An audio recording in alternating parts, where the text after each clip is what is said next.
Buenos días, bienvenidos. Me toca a mí el papel de moderadora y en este caso muy bien acompañada, estupendamente acompañada, ¿no?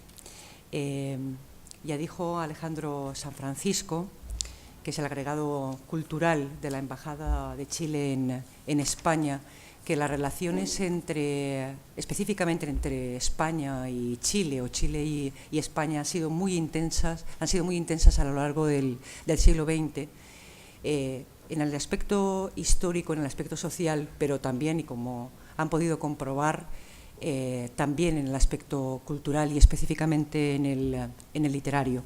Y esto es lo que hoy aquí nos convoca. Como decía, la relación entre España y Chile, Chile y España, ha sido muy, muy intensa en momentos muy específicos que me gustaría sucintamente recordar ahora. Me acuerdo del nombre de un barco llamado Winnipeg, que tan relacionado está con Pablo Neruda, ¿no? Pablo Neruda, en su autobiografía o sus autobiografías, dijo que una de las cosas de las que él estaba profundamente contento y emocionado es haber podido llevar a cientos de personas, de republicanos españoles, a Valparaíso. Y si uno hoy en día va a Valparaíso, cuando notan que uno es español, ¿no?, o española, enseguida te recuerdan que su abuelo llegó allí con el Winnipeg, ¿no? El pueblo chileno en ese momento fue profundamente acogedor y no sé si desde España también lo fuimos, quizás sí en otro momento que ahora recordaré. También me gustaría recordar a la figura de Salvador Allende. Cuando llegó al poder en España se celebró con muchísima alegría, porque era una especie de gozo ver que eso se podía relacionar con el fin de la dictadura franquista en España. Después, allá en Chile, llegó la dictadura de Pinochet y también cientos y cientos de chilenos llegaron a tierras españolas. Por lo tanto, esa relación histórica ha estado muy presente y, cómo no, también la relación literaria, pero no quiero alargarme mucho en esto porque los invitados que tenemos aquí nos van a hablar de ello.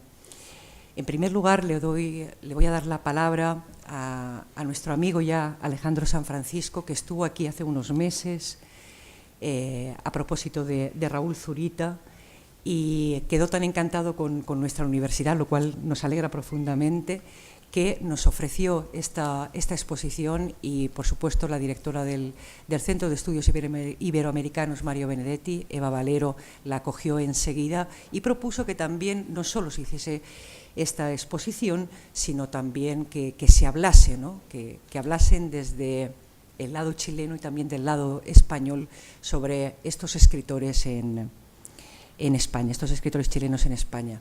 De manera que le agradezco profundamente a don Alejandro que esté aquí con nosotros y le doy la palabra. Muchas gracias, muy buenos días. Muchas gracias, Carmen, por la presentación, y como comenté, para mí es un gusto estar acá. Yo tengo una doble condición: soy historiador y soy agregado cultural. El agregado cultural es una tarea de paso, la vida universitaria, en cambio, es una pasión con permanencia. Yo vuelvo a eso pronto a Chile, y es un agrado participar en esta mesa que es literaria. Las relaciones culturales Chile y España tienen un orden de filiación muy claro. En el caso chileno, a nosotros nos llega la lengua de Cervantes a través de don Alonso de Ercilla y la araucana, y eso que reconoce Neruda en el canto general es algo que tenemos presente hasta hoy. Las primeras historias de Chile son todas escritas en español, los primeros trabajos literarios también lo son, y hasta el día de hoy, pasando por etapas intermedias, vemos esta continua relación. Una de las cosas que más distingue a los escritores chilenos recientes, a los más importantes de ellos, es haber obtenido, por ejemplo, el premio Cervantes, el premio Nobel de la lengua española, a Jorge Edwards, a Gonzalo Rojas, a Nicanor Parra.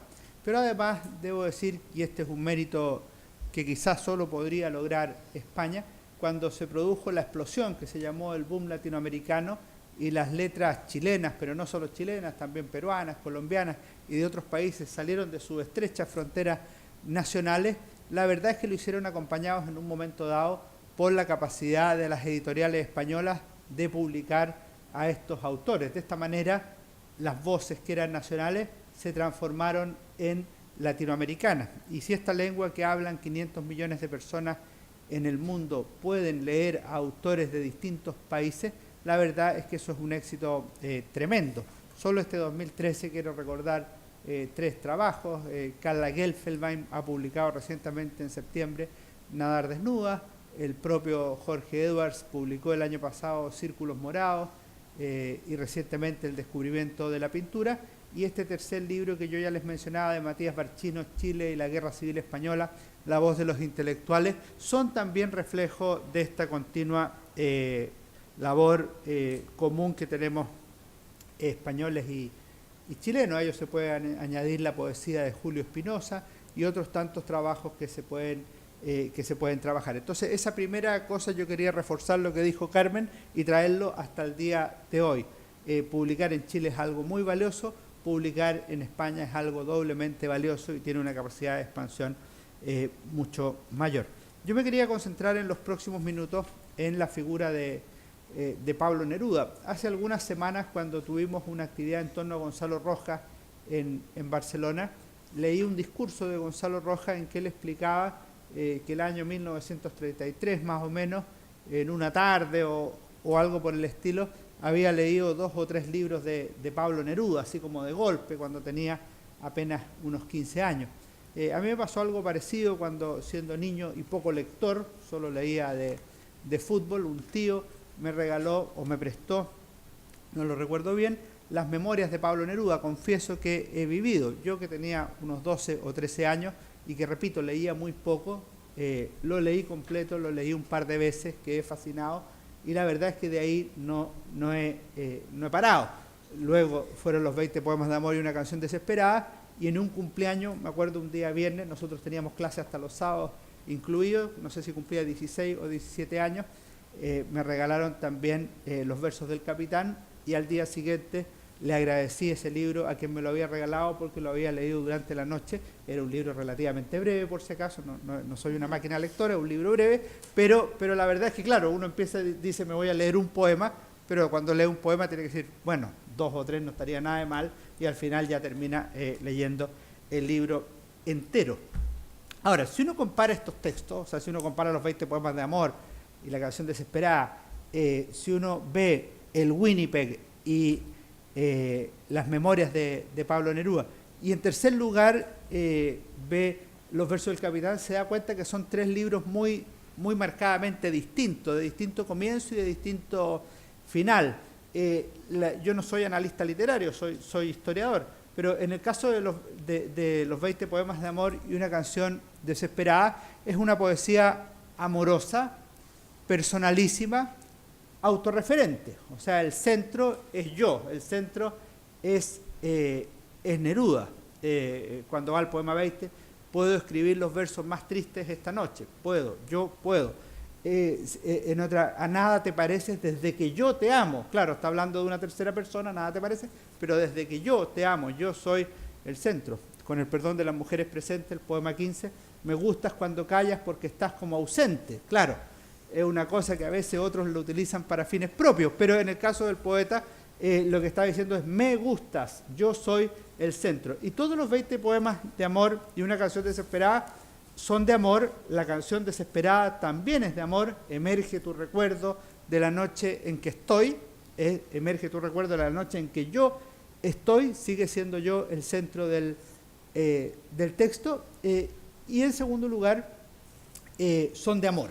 Eso como está muy claro, y por algo se llama 20 poemas de amor y una canción desesperada. Es España la que marca el cambio crucial de Pablo Neruda en los años 30, ejerciendo labores consulares y vinculándose a la generación del 27, a su amigo Federico García Lorca. Conoció a Miguel Hernández, que en esa visita acá a Alicante hace algunos meses tuvimos la ocasión de visitar su casa en Orihuela. Pablo Neruda tiene lo que podríamos llamar una conversión poética, una transformación poética. El yo deja de ser el centro de su obra para pasar a ser el nosotros.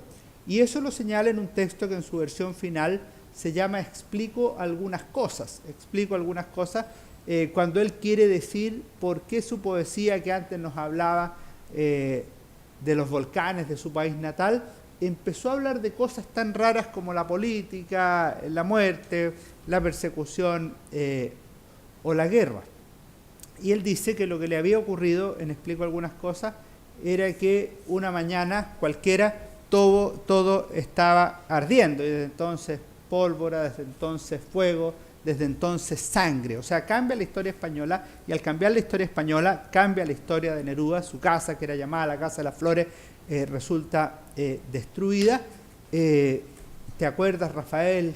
¿Te acuerdas, Raúl? Federico, ¿te acuerdas? Debajo de la tierra, Federico muerto. La verdad es que lo que le ha pasado a Neruda es que ha cambiado la historia del país donde vive, ha cambiado su propia historia y ha cambiado la historia de sus amigos. Y desde entonces se comienza a sentir comunista, si bien no milita oficialmente en el Partido Comunista de Chile, hasta el año 45, 1945, mismo año en que es elegido senador de la República y mismo año en que Neruda también obtiene el Premio Nacional de Literatura. Pero Neruda en los años 30 ya se siente un militante revolucionario, una persona que debe consagrar su vida a la lucha política, pero que también debe consagrar su obra a la lucha política. Empieza a tener un cambio relevante en su obra. A mí me parece que hay un poema del año, no sé de qué año, se publica el año 50 en México, en el Canto General, que se llama Carta a Miguel Otero Silva, que es una carta muy, muy linda. La carta a Miguel Otero Silva le dice en una parte que azul es la vida cuando hemos puesto en ella amor y lucha, que azul es la vida, Miguel, cuando hemos puesto en ella amor y lucha. A mí me parece que esa carta resume una visión más madura de Neruda. Fíjense que el primero era el poeta enamorado, el segundo era el poeta converso. Ustedes saben que la fe de los conversos es más dura o más firme que la fe de los no conversos, entonces Neruda ya se vuelca 100% a la política, estamos en los años 36, 40, pero en el año 50 Neruda como que madura un poco las dos cosas, y dice que azul es la vida, Miguel, cuando hemos puesto en ella amor y lucha. O sea, son dos patas de la misma mesa, son dos pies de una misma persona, ya no se desbalancea hacia el amor personalísimo o hacia la política, que es una parte de la vida, pero no es la vida entera. Y en ese sentido, me parece a mí que los versos del Capitán, que era el tercer texto que yo les mencionaba al comenzar esta reunión, son un muy buen símbolo del Neruda global o del Neruda total. Los versos del Capitán es una obra que Neruda escribió en Italia, en concreto en la isla de Capri, y es un libro que originalmente no apareció con la firma de Neruda, entre otras cosas porque Neruda se lo había escrito a su no señora, sino que a una amante furtiva que tuvo, que después ya no fue tan furtiva, sino que se consolidó su relación con ella, que era Matilde Urrutia, y entre medio había dejado a la Hormiguita, su compañera amorosa, pero también compañera de lucha desde la Guerra Civil Española en adelante, y como ella también comunista. Le escribe estos versos a Matilde, pero si ustedes se fijan, son versos de un enamorado, ¿cómo lo podríamos decir? Juvenil, o sea, como los 20 poemas de amor y una canción desesperada, de un recién enamorado, pero maduro. Pero a diferencia de los versos de infancia, son versos que podríamos decir son de carácter mixto, o sea que van mezclando estas dos dimensiones de la vida azul en que se ha puesto amor y lucha. Me explico. En Tu risa, que uno de los poemas iniciales de los versos del Capitán, le dice a Matilde: quítame el pan, quítame el aire, pero no me quites tu risa. O sea, una cosa profundamente amorosa que podría ser equivalente a cualquiera de los 20 poemas de amor y una canción desesperada. Ahí está. Pero al final de ese mismo poema dice una cosa que es bastante elocuente del nuevo Neruda. La vida es dura y vuelvo con los ojos cansados, a veces de haber visto la tierra que no cambia. Eso es política. Pero al entrar tu risa sube al cielo buscándome y abre para mí todas las puertas de la vida. O sea, vuelve a a Matilde. Ese es un juego de poema mixto que es realmente el Neruda del año 53, 52, 54, perseguido político, exiliado, doblemente amoroso y comprometido políticamente. Y termina lleno de amor, o sea, termina como cualquiera de los 20 poemas de amor y una canción desesperada. Cuando tus pasos van, cuando vuelven mis pasos, niégame el pan, el aire, la luz, la primavera, pero tu risa nunca porque me moriría. O sea, lo único que vale es su risa y no cualquier otra cosa que circule en el mundo. O sea, si ustedes se fijan, juega con las dos cosas, amor, amor y lucha, amor. Esa sería una... Después está el amor del soldado, que va en la misma línea, y otros tantos poemas de ese texto. El último de todos, para no abundar, se llama La carta en el camino. Es una carta que nos cuenta Matilde Urrutia, la mujer de Neruda, nació de sopetón, o sea, estaba en un minuto Neruda en Capri y decide volver a Chile. Dice, se acabó la historia del exilio, volvemos a Chile. Y como que se separó, esto lo cuenta en un capítulo completo Matilde, de sus propias memorias, que se llama Mi vida junto a Pablo, y hay un capítulo dedicado a la carta en el camino. Y dice que se apartó, se encerró, escribió, terminó y le mostró. Y ahí estaba la carta en el camino. Escrita Matilde, dice, adiós, pero conmigo serás, irás adentro de una gota de sangre que circula en mis venas o cinturón de fuego en mi cintura. Amor. Adorada, amor, me voy a mis combates. Adorada, me voy a mis combates. No vuelve a Chile porque se enamoró de nuevo, porque echa de menos los grandes volcanes de su país natal, no, me voy a mis combates. Es muy claro el mensaje, arañaré la tierra para hacerte una cueva y allí tu capitán te esperará con flores en el lecho. O sea, va mezclando los dos juegos de una manera muy clara y muy visible. En mi corazón viven tus besos como banderas rojas. Yo no sé cómo será hoy día decirle eso a una mujer. Da lo mismo banderas rojas, porque banderas rojas son banderas comunistas, pero imagínense que uno le dijera, en mi corazón viven tus besos como banderas, póngale lo que quiere, azulgrana, para los que sean del Barça, o banderas blancas del Madrid. La mujer a lo mejor diría, pucha, siempre está el fútbol primero. Bueno, cada uno verá cómo. No, en mi corazón viven tus besos como banderas rojas. Eso es, yo no puedo hacer una esquizofrenia de mi vida, sino que es una sola cosa. Vendrás conmigo a luchar cuerpo a cuerpo. O sea, ya no es cualquier cosa, sino que vienes conmigo a luchar en la lucha que voy. Y termina el poema, dice, te espero, adiós, amor, te espero, amor, amor, te espero, y así esta carta se termina sin ninguna tristeza, están firmes mis pies sobre la tierra, y así estaré junto al amigo, frente al enemigo, con tu nombre en la boca y un beso que jamás se apartó de la tuya. O sea, a mí me parece que desde el principio al final de este libro tenemos a un Neruda mixto que responde bastante bien a la concepción que planteaba en la carta Miguel Otero Silva cuando hemos puesto en ella amor y lucha. Dos cuestiones finales. De aquí en adelante, Neruda tiene una doble, o sea, tiene publicaciones de todos los tipos, sigue publicando hasta el último minuto, el libro de las preguntas, las memorias ya mencionadas. Entre medio tiene un libro político que es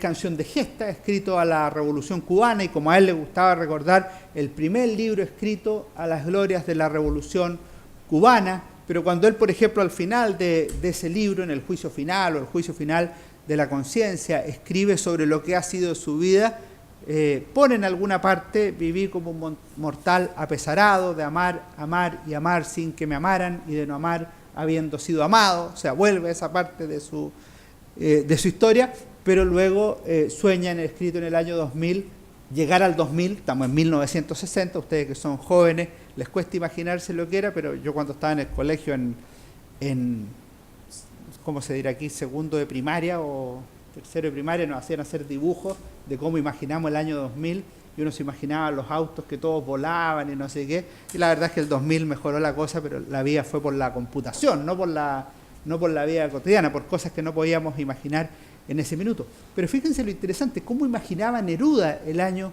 2000.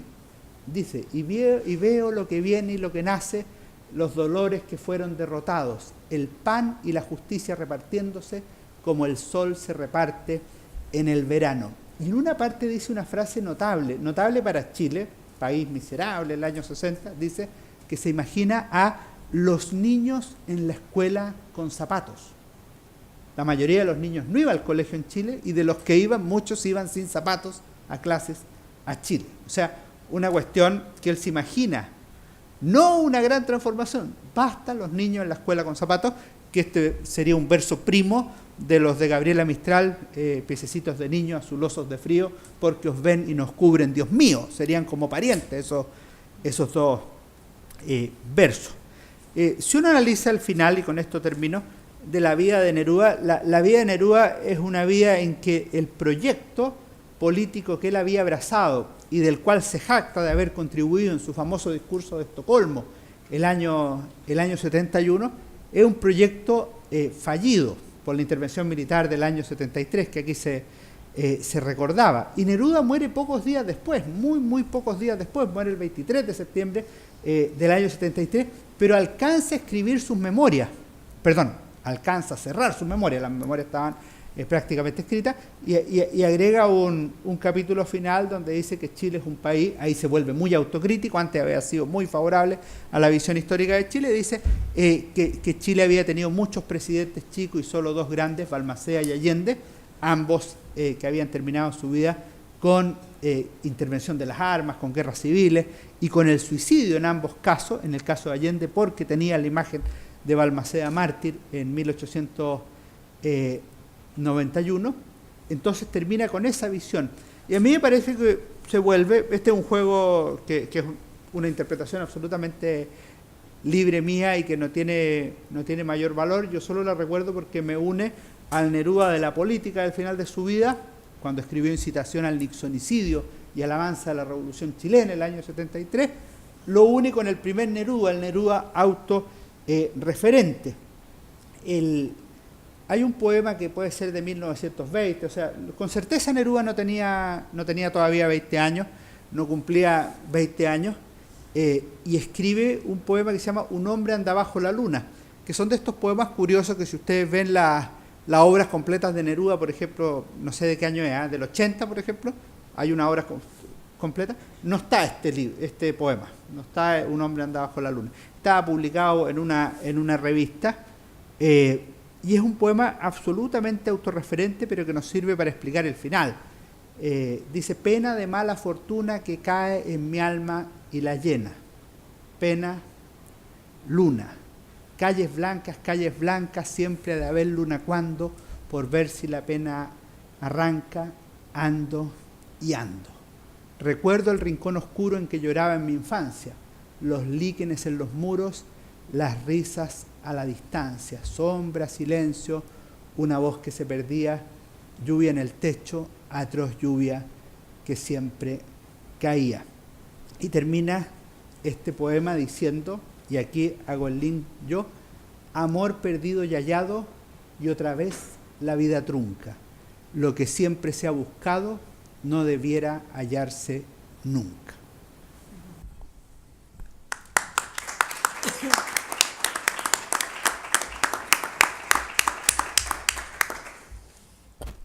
Muchas gracias, Alejandro, por efectivamente, como él mismo ha dicho, es historiador, pero ya ven los conocimientos que tiene de literatura chilena y específicamente de Pablo Neruda. Muchísimas gracias. Ahora le voy a dar la palabra al amigo Matías Barchino, ya lo dijo Eva Valero con anterioridad, es compañero en este camino del hispanoamericanismo, muy buen compañero, muy buen amigo, y siempre es un placer tenerlo por aquí, o que nosotros vayamos también para allá, porque nos trata muy bien siempre, porque es así gourmet, aparte de profesor de literatura hispanoamericana, además es decano de la Facultad de Filosofía y Letras de la Universidad de Castilla-La Mancha, y muy querido, doy fe de ello, en aquella universidad, ¿no? Es decano con un 97%, ¿no? Matías, más o menos. Al estilo albanés. No, como decía, para mí es un placer que esté aquí Matías Barcino, y en este caso con muchísima razón. Él también es un especialista en Pablo Neruda, tiene una edición de Pablo Neruda, aparte de varios artículos dedicados fundamentalmente a la autobiografía, porque uno de sus temas de investigación precisamente es la autobiografía. Y aparte de Chile, después volveré nuevamente a sus trabajos sobre Chile, también cada 4 años, como me comentaba anteriormente, va vagando de un país a otro, literariamente hablando. Es experto en literatura mexicana, en literatura chilena, como ya he dicho, y últimamente en literatura guatemalteca, lo cual, bueno, estás en ello.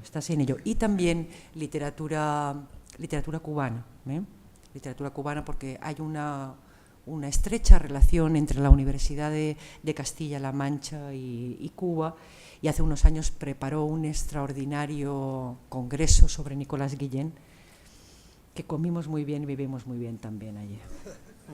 Todo hay que decirlo, ¿no? Pero volviendo nuevamente a Chile, como les comentaba antes, Matías Barcino comparte con otro amigo y colega, Neal Beans, un proyecto de investigación interesantísimo que lo pueden ver a través de la red. Tiene una página web estupenda que es el impacto de la Guerra Civil Española en la cultura hispanoamericana. Van recorriendo los países, van de hemeroteca en hemeroteca, sacando artículos que los del lugar no sabían ni que existían esos documentos, y parte de esa investigación está volcada en la página web, y también parte de esa investigación está publicada en algunos libros como este. Son libros fundamentales porque forman parte de la historia de los países latinoamericanos, de la historia de Chile, pero también de nuestra historia. De manera que bueno, me imagino, Matías, que nos hablarás de esta imprescindible aportación, y, como digo, un placer tenerte aquí. Muchas gracias. Muchas gracias a todos por estar aquí, y los que han hecho posible que yo venga. Es la parte buena de la vida académica, ¿no? Volver a ver a amigos, ¿no? Y aquí en Alicante pues me siento como en casa. Siempre me han acogido muy bien, y tengo que agradecer pues que de nuevo hayan contado conmigo para la inauguración de la exposición y para una actividad del Centro Mario Benedetti, que yo creo que es de referencia en los estudios latinoamericanos en España, y todos los hispanoamericanistas pues estamos ligados académica y emocionalmente con él, ¿no? Quiero agradecer pues las menciones que se han hecho del estudio que hemos hecho, y la verdad es que quería fundamentalmente, en el planteamiento de esta que se me ha hecho para venir aquí, quería repasar, lo que pasa es con un tiempo muy breve, las intensísimas vinculaciones que hay entre Chile y España, España y Chile, los escritores chilenos en España o con España, ¿no? Como se acaba de decir aquí, hace unos años un grupo de investigadores nos metimos en un proyecto de estos que te pueden costar la vida, por lo menos varios años de tu vida, y de una forma un poco intuitiva, sin saber muy bien dónde nos metíamos, ¿no? Y nos metíamos en un pozo que casi es sin fondo. Afortunadamente, la dirección de Neal Beans nos hace que una mente europea nos ajuste el tiempo y nos ponga plazos finales, si no esto sería imposible. Y le agradezco a Neal Beans, le agradezco a Jesús Cano, que es coautor de este libro, conmigo, que, digamos, permitirme la posibilidad de analizar una de las más fascinantes relaciones literarias que hay, que es la de los escritores latinoamericanos y concretamente la de los escritores chilenos con España. Nosotros nos propusimos analizar el impacto de la Guerra Civil Española como un hito histórico fundamental en el mundo intelectual hispanoamericano. Queríamos ir más allá de los nombres conocidos, por supuesto integrar los nombres conocidos que a todo el mundo le suenan. Aquí se acaba de hablar de Neruda, yo creo que de una forma muy precisa, ¿no? Con esta doble visión, ¿no? Amorosa, combativa, ¿no? que tiene mucho que ver, por cierto, con la poesía de Benedetti, ¿no? Y con su propia experiencia poética. Pero más allá de Neruda, de Vicente Huidobro, están cientos de nombres que durante un lapso de tiempo breve, que son los 3 años de la Guerra Civil, pusieron su cabeza creadora en España. Muchos de ellos estuvieron en España. Otros no pudieron estar en España, pero escribieron sobre España, sobre la guerra, sobre la revolución. Hay algunos temas en todo este complejo que son muy sobresalientes. Por ejemplo, el papel de la mujer en la lucha antifascista en los años 30. Hay pues 40, 50 poemas dedicados a la pasionaria. Por supuesto, Federico García Lorca, que fue el hito fundamental. Prácticamente hay muchos escritores que solo han escrito, muchos poetas que solo han hecho un poema en su vida, y es precisamente dedicado a Federico García Lorca, ¿no? La muerte, el asesinato de Federico García Lorca causó un impacto literario fundamental en todo el mundo hispánico y en Chile, por supuesto, ¿no? Entonces, la idea era revisar estas relaciones intelectuales que, desde el punto de vista político, desde la independencia de Chile, fueron muy conflictivas. El siglo XIX fue un doloroso mirar cada uno a un lado, con algunos momentos especialmente tristes, como el bombardeo de Valparaíso por parte de la Armada Española, ¿no? que no había acabado, que no había accedido a que la independencia se produjera, ¿no? Y después de unos momentos tensos, la Guerra Civil Española logró lo que los esfuerzos diplomáticos, aquí tenemos un diplomático, no habían logrado, que es que los chilenos y los españoles pensaran en lo mismo, estuvieran pensando en lo mismo. Hay algunas coincidencias históricas, como la formación del Frente Popular. Los gobiernos del Frente Popular, tanto en España como en Chile, tienen una raigambre parecida, aunque cada uno tiene su propio proceso. Hay un elemento interno en las relaciones diplomáticas entre España y Chile que tiene mucho que ver, que es el asilo por parte de la embajada chilena en Madrid de un montón se cuentan casi 2000 asilados, normalmente partidarios del golpe de Estado franquista, que estuvieron allí acogidos y que siempre planeó sobre ese asunto pues un conflicto diplomático latente, ¿no? Como una especie de, yo siempre lo comparo como una especie de estas partidas de ajedrez imposibles de resolver, porque cada vez que alguien hacía un movimiento, cada vez que España hacía un movimiento, Chile hacía otro, de tal forma que era una especie de situación de tablas que solamente se resolvió cuando acabó la guerra, donde los asilados fueron los republicanos en la embajada de Chile. O sea, realmente cambió. Eso dio lugar a... Nosotros hemos recogido 150 nombres. Probablemente de los 150, 10, 15, a lo mejor 20 eran conocidos por sus digamos, por sus escritos sobre España. Es decir, que hay casi el 80% de nombres que han sido rescatados en un trabajo que ya digo que no es mío solo, desde luego, es un trabajo de equipo y que se va haciendo en cada uno de los países que vamos tratando. Eso significa que estamos un poco descubriendo una especie de infraestructura intelectual de cada uno de los países con esta idea, ¿no?, de cómo la guerra civil actúa en ellos. El trabajo es maravilloso. Está feo que lo diga yo, pero descubrir cada 20 días un poema semi-inédito de Neruda, de Huidobro, de César Vallejo o de Raúl González Tuñón, pues es una maravilla, ¿eh? Digo semi-inédito porque estamos acudiendo a fuentes impresas, a los periódicos, pero bueno, ya sabéis que las hemerotecas son grandes cementerios, ¿eh? Y lo que hay que hacer es descubrir allí lo que hay.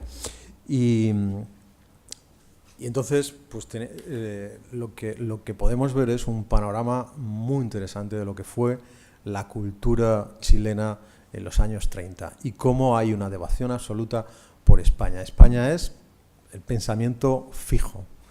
Neruda, es verdad que ha centralizado los estudios en las relaciones poéticas entre España y Chile, y la labor de Neruda, pues se ha citado el Winnipeg, se ha citado España en el corazón, es fundamental, pero eso no nos debe ocultar escritores de todas las tendencias, porque otra cosa que tengo que decir es que no solo hay escritores que defienden la República. En Chile se produce en los años 30 una pequeña guerra civil española. Hay una gran cantidad de población española que reside en Santiago, en Valparaíso, en Valdivia, en sitios, en todas partes, y allí se produce en cada uno de estos sitios una pequeña guerra civil, lo cual da lugar a textos de todo tipo, textos de todo tipo. A mí, bueno, simplemente por citarlos, aparte de Gabriela Mistral, Neruda, Vicente Huidobro, Alberto Romero, un escritor que estuvo aquí en el Congreso de Escritores Antifascistas, Acario Cotapos, el músico que también estuvo, aunque no formó parte del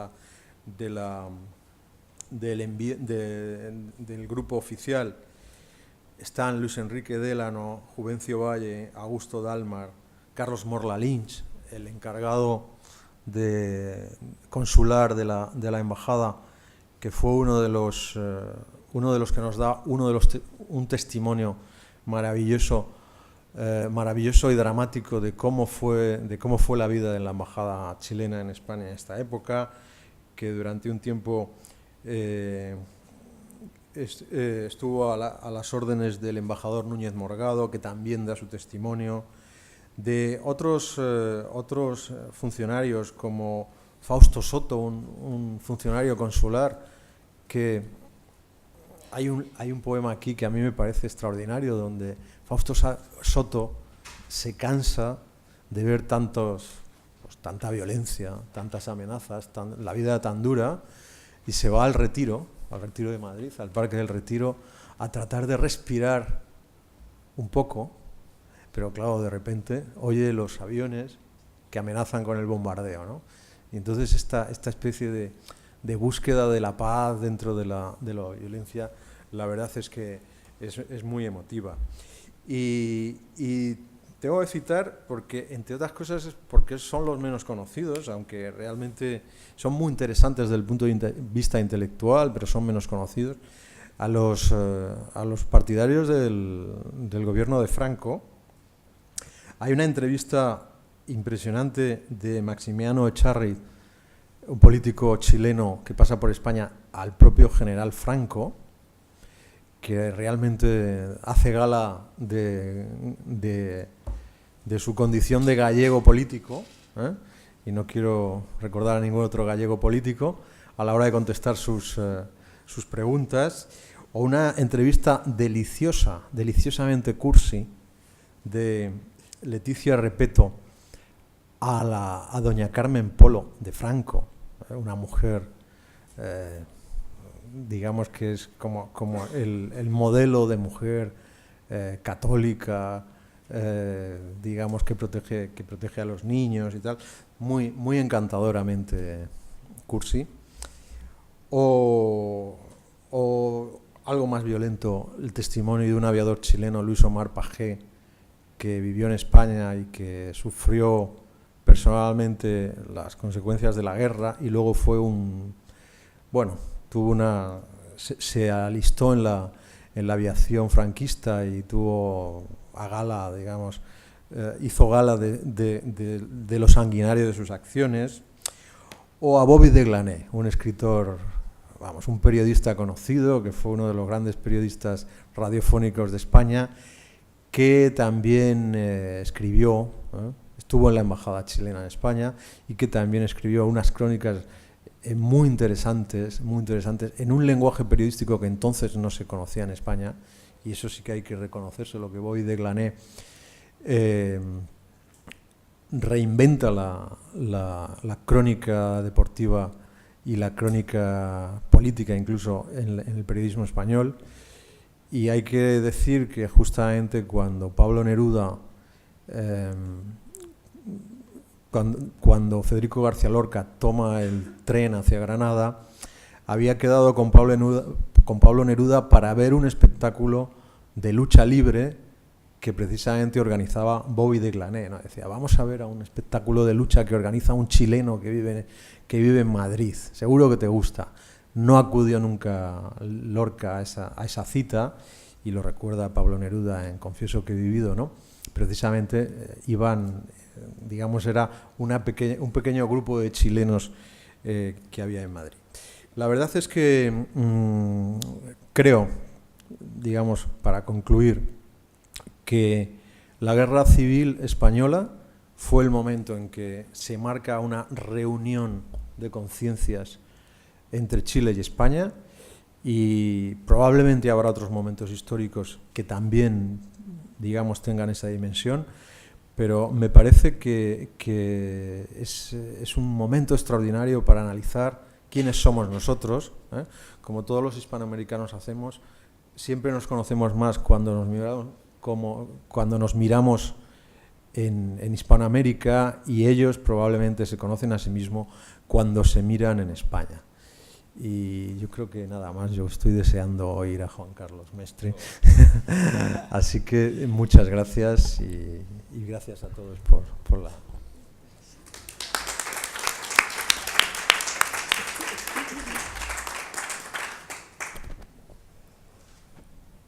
Enhorabuena, Matías, por tus palabras y por este proyecto que estáis llevando a cabo, que, como ya dije antes, es imprescindible. De verdad que les animo a que visiten esa página web.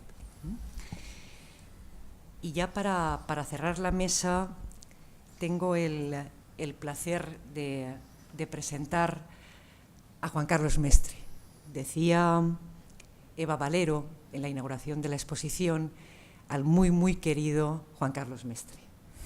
Y es que es un hombre de tal generosidad que siempre que lo hemos llamado aquí a Alicante ha aceptado venir, ¿no? Es un hombre que tiene muchos compromisos, muchísimo trabajo, y sin embargo siempre está dispuesto a visitarnos, y se lo agradecemos, ¿no? Tanto la universidad como también actividades que se han hecho en Alicante. Quiero recordar el Congreso Miguel Hernández, el del centenario, que también estuvo aquí entre nosotros. Y bueno, cuando yo era directora del Centro de Estudios Iberoamericanos Mario Benedetti, tuve la fortuna en esos momentos de conocerlo personalmente, y desde ahí soy una admiradora rendida a sus pies, y le tengo mucho cariño y afecto, como él bien sabe, ¿no? Juan Carlos Mestre es el poeta español más chileno que existe en España. Tiene unas vinculaciones personales y también vivenciales en Chile, específicamente en Concepción. Les cuento una anécdota personal. Gracias a él, yo he estado en 2 ocasiones en Concepción, y en aquella ciudad, en aquella universidad, siempre me presentaban de la siguiente manera: Carmen Alemán es amiga de Juan Carlos Mestre. ¡Oh!, decían inmediatamente. Entonces, la carta de presentación era esa, ¿no?, con nuestros amigos Tito, Mario y Mari Nieves. Como decía, es el poeta español que más elementos tiene de la poesía chilena, y también es el poeta chileno más español. Juan Carlos ha recibido muchos premios a lo largo de su vida, premios importantísimos, pero yo solo voy a resaltar 2 premios. Uno, el Premio Nacional de Poesía en el 2009, y también el Premio de la Crítica en el 2012 por La bicicleta del panadero. La bicicleta del panadero es una obra esencial, y es una obra que reúne su obra poética anterior. La poesía de Juan Carlos Mestre es pura magia. Entrar en las imágenes poéticas de Juan Carlos Mestre es trasladarnos a otros mundos, a otras sensibilidades, a otra manera de ver y entender la poesía. Sin embargo, esto no es óbice para que cuando uno lee la poesía de Juan Carlos Mestre vea ahí también al hombre comprometido. Y no es incompatible el ser comprometido con el crear una excelente poesía, una poesía que sea mágica. Y eso es lo que reúne Juan Carlos Mestre, que además es un artista, un humanista, ¿no?, un artista completo, en el sentido de que también hace grabados y de vez en cuando nos deleita acompañando a cantantes, ¿no? Tuvimos la oportunidad de verlo aquí con Amancio Prada, aquí en la universidad, y también en San Vicente con Juan Perro. En fin, si no han leído Juan Carlos Mestre, les invito a que lo lean, como así lo hice recientemente. Estuve en Guadalajara, en México, dando un curso, y al final del curso un alumno me preguntó: ¿qué poeta me recomienda? Español, ¿qué poeta español me recomienda? Y dije: Juan Carlos Mestre. Con esto creo que lo digo todo, ¿no? De manera que, Juan Carlos, un placer escucharte ahora, y muchísimas gracias, como siempre, por estar aquí.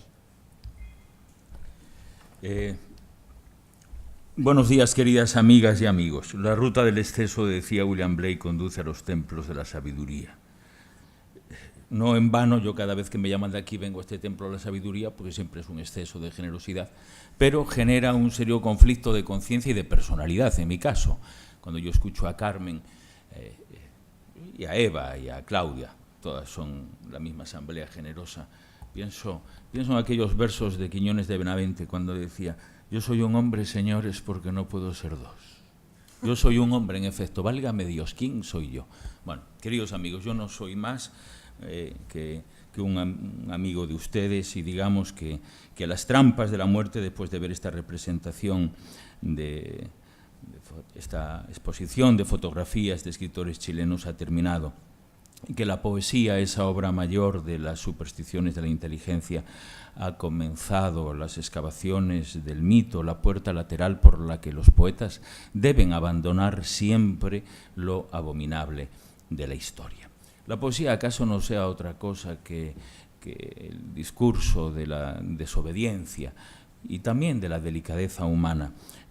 Pero por encima de todo, la poesía es un discurso republicano en el que todas sus partes son ciudadanos libres que tienen el derecho a estar en desacuerdo entre sí.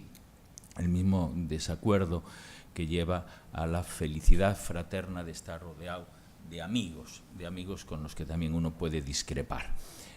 Cuando yo veo esta asamblea de rostros elevados a la categoría de referentes de conducta, no os puedo mentir que siento una cierta melancolía, la melancolía de todo lo que parece no ser leído detrás de los rostros marcados por la historia y el imperativo categórico de la memoria. Detrás de esos escritores chilenos que habéis visto al entrar en esta sala está toda la historia del sufrimiento humano, está toda la historia de las grandes luchas sociales por los derechos a la felicidad de las personas. Están las grandes traiciones de la historia, no los fracasos, querido Alejandro San Francisco. No era un proyecto fallido la unidad popular ni las utopías con las que soñó Salvador Allende y Pablo Neruda. Fue la gran traición de los generales felones que, traicionando el espíritu de la democracia, sumieron al pueblo chileno en la más amarga de las noches de su historia.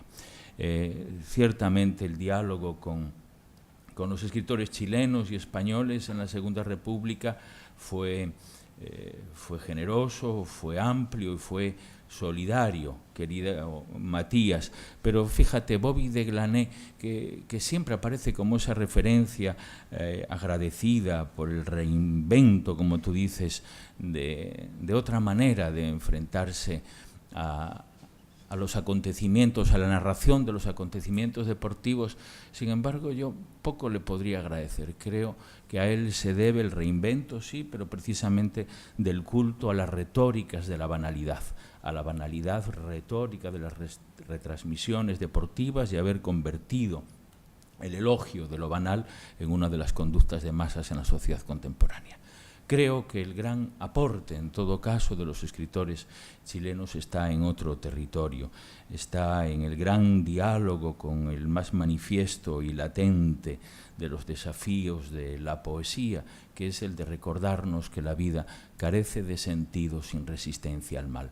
Y eso ocurre tras cada uno de los poemas de Pablo Neruda o de Raúl Zurita o de Elvira Hernández o de Nicanor Parra. Actos de resistencia que encarnan frente al abismo de la existencia el único mandato esencial que tiene el hombre libre, que no tiene otro delito ni es portador de otro delito que el más inocente de todos, como decía Martí, que es el de nacer. Yo me voy a referir muy brevemente, voy esencialmente, bueno, todo lo importante ya está dicho. Yo acaso debería leer unos poemas de poetas chilenos en vez de referirme a lo que tenía pensado. Yo me había preparado la lección, iba a hablar sobre Gonzalo Rojas, pero aún así quisiera decir, pues sí, dos palabras sobre él, dos palabras que no van a añadir nada a lo ya dicho, pero que tal vez sitúen una zona desconocida de la relación que Gonzalo Rojas tuvo con la poesía española contemporánea. Relación que se inició muy pronto. Él tuvo simpatía de aprecio y de respiración con Antonio Gamoneda y Diego Jesús Jiménez, y antes ya lo había hecho con Jorge Rodríguez Padrón, el crítico, y José Miguel Ullán, que fue el primero que publicó en España a Gonzalo Rojas, y me consta del aprecio y diálogo que tenían. Su relación con Antonio Gamoneda y Diego Jesús Jiménez se extendió hasta la muerte de Diego y pervivió hasta la muerte de Gonzalo con el maestro Antonio. Pero con quien realmente tuvo diálogo Gonzalo Rojas en España en los últimos 20 años de su vida fue con los jóvenes poetas. Él frecuentaba la residencia de estudiantes y allí, entre las adelfas venenosas que había plantado la mano de Juan Ramón Jiménez, se solía encontrar habitualmente con una pandilla de herejes y por entonces menos jóvenes poetas, entre los que estaban Jorge Risman, Isla Correllero, Fernando Beltrán, José María Parreño, Alejandra Domínguez, Julio Martínez Mesanza, Amalia Bautista, Guadalupe Grande, Niels Vinks. Sí, hoy esos poetas son todos poetas conocidos y proponen de manifiesto la heterodoxia, la radical diferencia que existía entre cada una de las voces que participaban en aquella asamblea de disidentes, de gente que unos amaban apasionadamente el surrealismo y otros lo detestaban. Y sin embargo encontraban en Gonzalo la anticonducta, la manera heterodoxa de concebir la historia de la literatura no como un sistema lineal, cronológico de imposiciones y de relaciones con la teoría de lo lingüístico y lo literatoso, como él le llamaba a las teorías de lo literario, sino como una apreciación libre, intuitiva, más vinculada a la capacidad negativa de John Keats, ¿no? Yo, hablando con él, muchas veces establecíamos aquel grado de diferencia entre el poeta y el filólogo que era paralela a la que existía entre los ornitólogos y los pájaros. Bien, esa era la mordida esencial de su obra poética, una soledad irradiante, porque fue un poeta anarco, un poeta solitario, un poeta solo, como lo fue Huidobro o César Moro, no un poeta rodeado de multitudes aclamantes como Pablo Neruda. Bueno, las personas no mueren, quedan encantadas, escribió Gonzalo, y quizás esa era la sensación que yo tenía al entrar en esa sala cuando veía a Gonzalo, cuando veía a Raúl Zurita con esos ojos desorbitados ante el abismo de la existencia. Venían a mi memoria los jóvenes poetas de la Universidad de Concepción en los años 70, cuando el golpe de Estado, los jóvenes militantes del movimiento de izquierda revolucionario, el MIR, asesinados sílaba a sílaba, uno tras otro, y solo sobrevivió pues esa voz disidente, esa ficción suprema en las máscaras superlativas de la sociología de época, borradas por la soberbia obstinación del poder para mentir, la misma soberbia obstinación que tiene y sigue teniendo el poder hoy para mentir al ciudadano, y que solo en la poesía, ese acto de resistencia civil, de ser testigo incómodo de la historia, de no estar dispuesto a ir a declarar ante nadie, pero sin embargo estar ahí con su pequeña verdad en la ausencia de ningún otro negocio que no sea la denuncia, la normativa represora de todo aquello que en la historia de la cultura y en el serrín acumulado de lo jurídico no aporta otra cosa que hartazgo y sufrimiento a la historia de la peripecia humana. Bueno, maestro, yo creo que debes de callarte ya.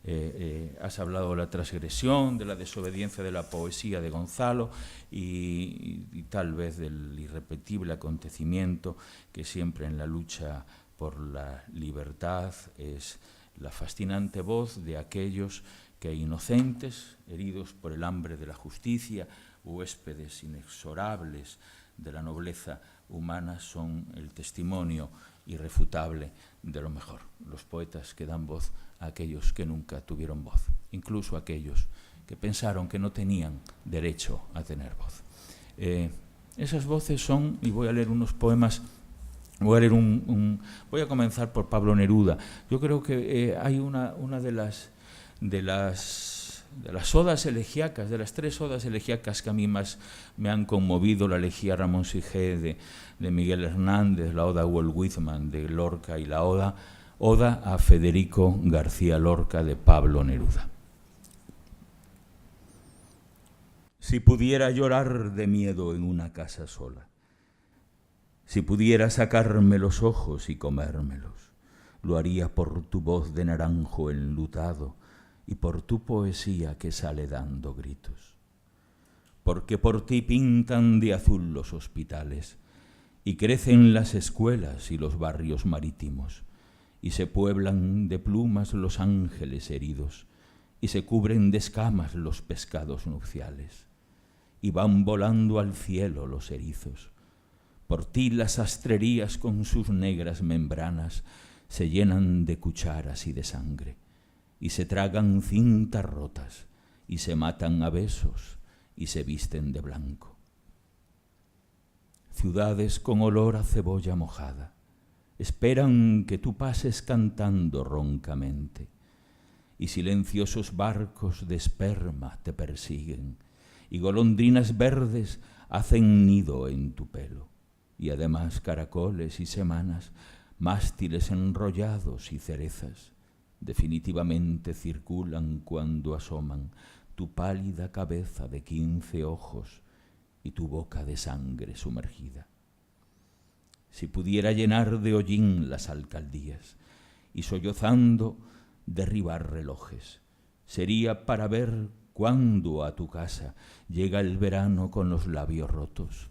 Llegan muchas personas de traje agonizante, llegan regiones de triste esplendor, llegan arados muertos y amapolas, llegan enterradores y jinetes, llegan planetas y mapas con sangre, llegan buzos cubiertos de ceniza, llegan enmascarados arrastrando doncellas, atravesadas por grandes cuchillos, llegan raíces, venas, hospitales, manantiales, hormigas.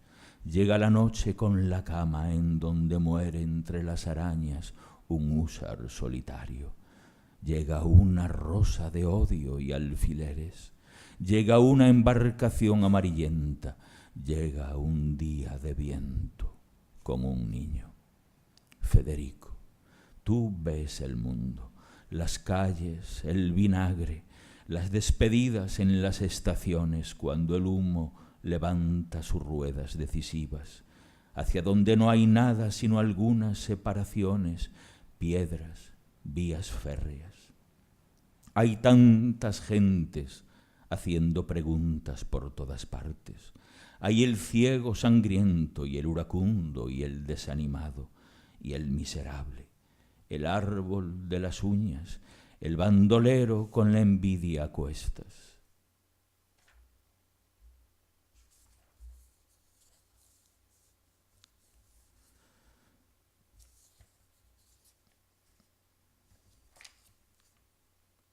Hasta ahí el fragmento de la oda a Federico García Lorca.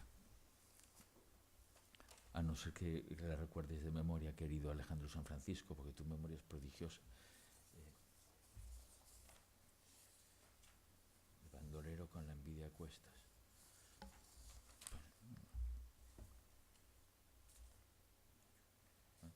No, termina ahí, exactamente.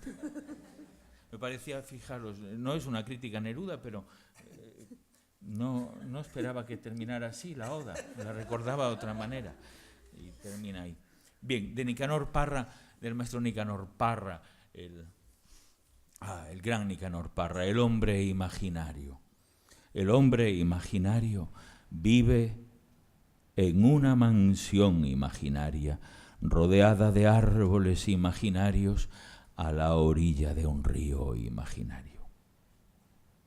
De los muros que son imaginarios, penden antiguos cuadros imaginarios, irreparables grietas imaginarias que representan hechos imaginarios ocurridos en mundos imaginarios, en lugares y tiempos imaginarios. Todas las tardes imaginarias sube las escaleras imaginarias y se asoma al balcón imaginario a mirar el paisaje imaginario que consiste en un valle imaginario circundado de cerros imaginarios. Sombras imaginarias vienen por el camino imaginario entonando canciones imaginarias a la muerte del sol imaginario. Y en las noches de luna imaginaria sueña con la mujer imaginaria que le brindó su amor imaginario. Vuelve a sentir ese mismo dolor, ese mismo placer imaginario y vuelve a palpitar el corazón del hombre imaginario. Nicanor Parra.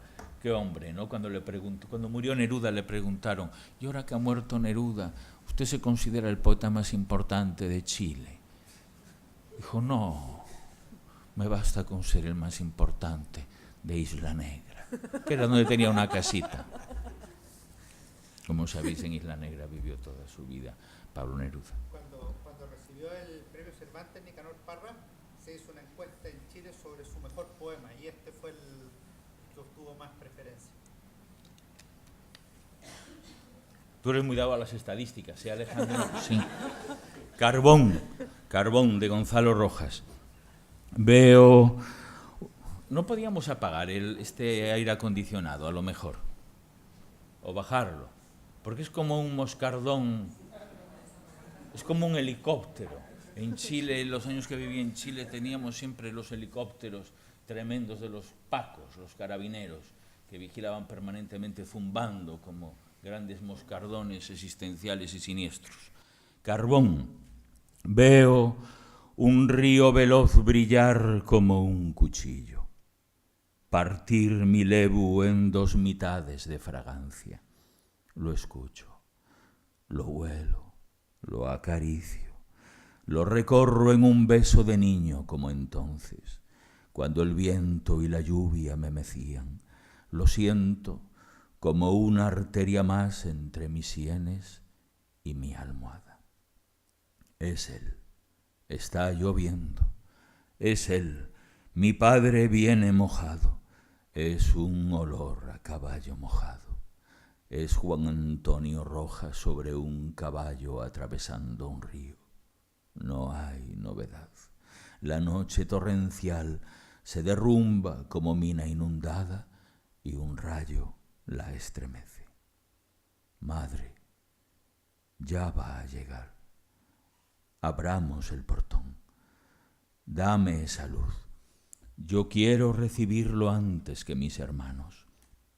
Déjame que le lleve un buen vaso de vino para que se reponga y me estreche en un beso y me clave las púas de su barba. Ahí viene el hombre, ahí viene embarrado, enrabiado contra la desventura, furioso contra la explotación, muerto de hambre. Allí viene debajo de su poncho de Castilla. Ah, minero inmortal, esta es tu casa de roble que tú mismo construiste. Adelante, te he venido a esperar. Yo soy el séptimo de tus hijos. No importa que hayan pasado tantas estrellas por el cielo de estos años, que hayamos enterrado a tu mujer en un terrible agosto, porque tú y ella estáis multiplicados. No importa que la noche nos haya sido negra por igual a los dos. Pasa, no estés ahí, mirándome sin verme, bajo la lluvia. Espléndido. Y otro poema al padre, este de Jorge Teillier, un inmenso poeta chileno, algo desconocido en nuestro país. Retrato de mi padre militante comunista. Niels Vince hizo una magnífica antología publicada en la colección Signos. En las tardes de invierno, cuando un sol equivocado busca a tientas los aromos de primaveras perdidas, va mi padre en su doge 30 por los caminos ripiados de la frontera, hacia aldeas que parecen guijarros o perdices echadas. O llega a través de barriales a las reducciones de sus amigos mapuches, cuyas tierras se achican día a día, para hablarles del tiempo en que la tierra se multiplicará como los panes y los peces y será de verdad para todos. Desde hace 30 años grita «Viva la reforma agraria» o canta la Internacional con su voz desafinada en planicies barridas por el Puelche, en sindicatos o locales clandestinos, rodeado de campesinos y obreros, maestros primarios y estudiantes, apenas un puñado de semillas para que crezcan los árboles de mundos nuevos. Honrado como una manta de Castilla, lo recuerdo defendiendo al partido y a la revolución, sin esperar ninguna recompensa, así como Edipolo, su héroe de infancia, luchaba por Perla White. Porque su esperanza ha sido hermosa, como ciruelos florecidos para siempre a orillas de un camino. Pido que llegue a vivir en el tiempo que siempre ha esperado, cuando las calles cambien de nombre y se llamen Luis Emilio Recabarren o Elías Laferte, a quien conoció una lluviosa mañana de 1931 en Temuco, cuando en el partido solo entraban los héroes. Que pueda cuidar siempre los patos y las gallinas y vea crecer los manzanos que ha destinado a sus nietos.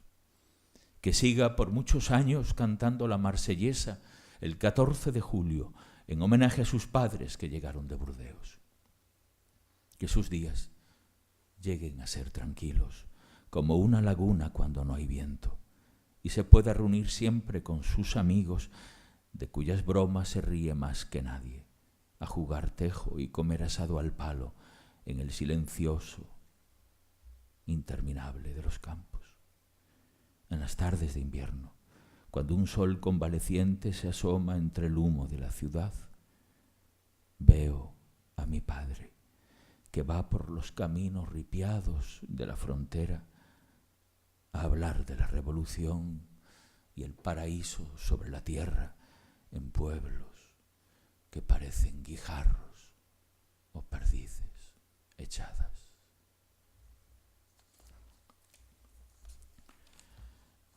Y termino esta lectura con el poema 53 de otro poeta chileno,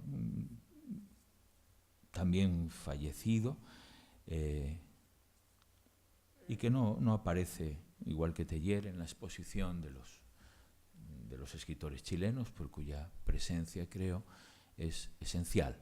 De todos los poetas que están en la exposición, de ninguno cabría otra referencia que no fuera la gratitud por su luminosa conciencia. Pero acaso también tenemos que nombrar a los que su luminosa conciencia hacen que sea un espacio no precisamente en blanco en la historia de la literatura chilena. De Gonzalo Millán, el poema 53 de la ciudad. El río invierte el curso de su corriente. El agua de las cascadas sube.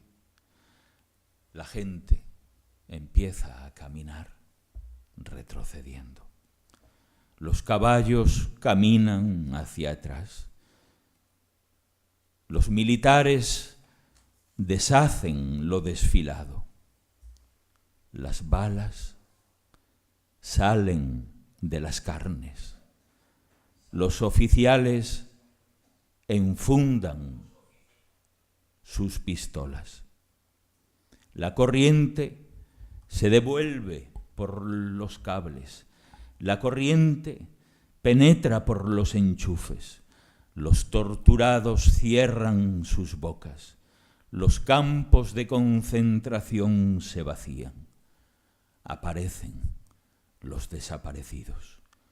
Los muertos salen de sus tumbas. El patio 29 se vacía. ¿De quién son los huesos de la bolsa 20? Los aviones vuelan hacia atrás. Los rockets suben hacia los aviones. Allende dispara. Las llamas se apagan. Se saca el casco. La moneda se reconstruye íntegra. Su cráneo se recompone. Sale a su balcón. Allende retrocede hasta Tomás Moro. Los detenidos salen de espaldas de los estadios. 11 de septiembre. Regresan aviones con refugiados. Chile es un país democrático. Las Fuerzas Armadas respetan la Constitución. Uruguay es un país democrático. Las Fuerzas Armadas respetan la Constitución. Los militares vuelven a sus cuarteles. Renace Neruda. Vuelve en una ambulancia a Isla Negra. Le duele la próstata. Escribe. Víctor Jara toca la guitarra. Canta. Los discursos entran en las bocas. El tirano abraza a Prats. Desaparece. Prats revive. Los cesantes son recontratados. Los obreros desfilan cantando. venceremos.